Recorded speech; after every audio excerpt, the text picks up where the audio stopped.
LPSA UPSA ഇന്നത്തെ ഡേയിൽ ഞാൻ പറഞ്ഞു തരാൻ പോകുന്നത് എങ്ങനെ പ്രീവിയസ് ഇയർ ക്വസ്റ്റ്യൻ പേപ്പർ കൈകാര്യം ചെയ്യണം എന്ന് തൊട്ട് തുടങ്ങണം. എല്ലാവരും ചോദിക്കുന്ന ഒരു കാര്യമാണ്. അപ്പോൾ നമ്മൾ ആദ്യം ഏത് പരീക്ഷയിലായാലും പ്രീവിയസ് ഇയർ ക്വസ്റ്റ്യൻ പേപ്പർ ആദ്യം ഒന്ന് കാണുക. മാർക്ക് ഡിസ്ട്രിബ്യൂഷനെ ബേസ് ചെയ്ത് ഞാൻ മറ്റൊരു വീഡിയോ ചെയ്തിട്ടുണ്ട്. ഈ ചാനലിൽ നിങ്ങൾക്ക് ഈ പേജിൽ നിങ്ങൾക്ക് ഇതെല്ലാം കിട്ടുന്നതായിരിക്കും. അപ്പം മറന്നു പോകേണ്ട, അത് കാണുക. അപ്പം നമ്മൾ എല്ലാം പഠിച്ചു കഴിഞ്ഞിട്ട് ഒരിക്കലും എന്ത് ചെയ്യാൻ പറ്റില്ല, ക്വസ്റ്റ്യൻ പേപ്പർ ചെയ്യാമെന്ന് വിശ്വസിക്കരുത്. അപ്പോൾ ആദ്യം തന്നെ ആ പാറ്റേൺ ഒന്ന് കാണുക. നിങ്ങൾക്ക് ക്വസ്റ്റ്യൻ പേപ്പർ അവൈലബിൾ ആകുന്നത് എങ്ങനെയൊക്കെയാണ്? നമ്മുടെ LPSA UPSA LPക്കും വേറെ ക്വസ്റ്റ്യൻ ആയിരിക്കും, UPക്കും വേറെ ക്വസ്റ്റ്യൻ ആയിരിക്കും. അതോടൊപ്പം തന്നെ തമിഴ് മീഡിയം, കന്നഡ മീഡിയം എന്നൊക്കെ പറഞ്ഞ് പലവിധ എക്സാംസ് നമ്മുടെ കേരള PSC നടത്താറുണ്ട്. അവയിലൊക്കെ ക്വസ്റ്റ്യൻ പേപ്പർ നമുക്ക് ട്രാൻസ്ലേറ്ററിലൂടെ നമുക്ക് മാറ്റാവുന്നതേ ഉള്ളൂ. അപ്പോൾ ഒക്കെ നമുക്ക് എന്ത് കിട്ടും, ഈ ഒരു പാറ്റേൺ കൃത്യമായി തന്നെ മനസ്സിലാകും. അവിടെ നമ്മൾ പഠിക്കേണ്ട കുറച്ച് കാര്യങ്ങൾ, മുൻവർഷ ചോദ്യ പേപ്പറിൽ ഇപ്പം എന്താണ് മുൻവർഷ പേപ്പർ എങ്ങനെ ചെയ്യണം എന്ന് വെച്ച് കഴിഞ്ഞാൽ, ഒരു ക്വസ്റ്റ്യൻ പേപ്പർ എടുക്കുക, പാറ്റേൺ അത് തന്നെ റിപ്പീറ്റ് ചെയ്യുമെന്നൊന്നുമില്ല, പക്ഷേ പാറ്റേൺ മനസ്സിലാക്കാൻ വേണ്ടി ചോദ്യപേപ്പറിൻ്റെ ഓപ്ഷൻസിനും പരിഗണന കൊടുത്ത് തന്നെ പഠിക്കുക. റീസെൻറ്റ് ക്വസ്റ്റ്യൻ പേപ്പറൊക്കെ പഠിക്കുമ്പോൾ കൃത്യമായി തന്നെ ആ ഓപ്ഷൻസും വായിച്ച് നോക്കിയിട്ട് നിങ്ങൾ ഒരു ക്വസ്റ്റ്യൻ പേപ്പർ അങ്ങനെ ചെയ്ത് നോക്കുക. ചോദ്യം മാത്രം പഠിച്ചൊരു ആൻസർ ആയിട്ടല്ല പഠിക്കേണ്ടത്.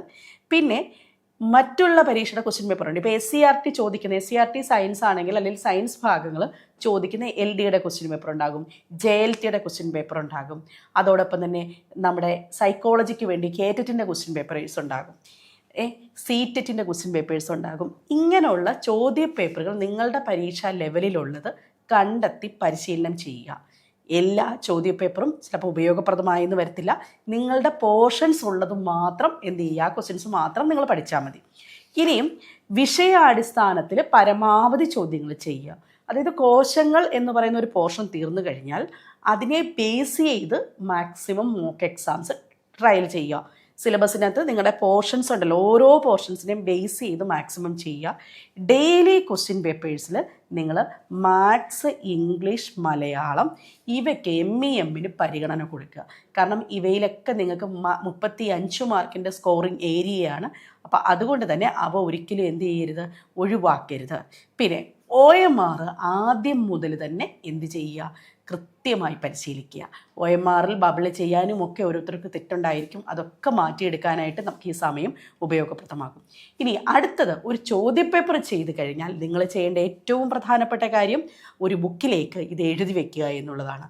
100 ക്വസ്റ്റ്യൻ്റെ ഒരു മോഡൽ എക്സാം ചെയ്ത് കഴിഞ്ഞാൽ എത്ര പോസിറ്റീവ് മാർക്ക്, എത്ര നെഗറ്റീവ് മാർക്ക്, അതൊരു ട്രാക്ക് ഉണ്ടെങ്കിൽ നിങ്ങൾക്ക് എന്ത് ചെയ്യാൻ പറ്റും, നെഗറ്റീവ് ഏത് ഏരിയയിലാണ് വരുന്നത് ആ നെഗറ്റീവ് നിങ്ങൾക്ക് കുറയ്ക്കാൻ സാധിക്കും.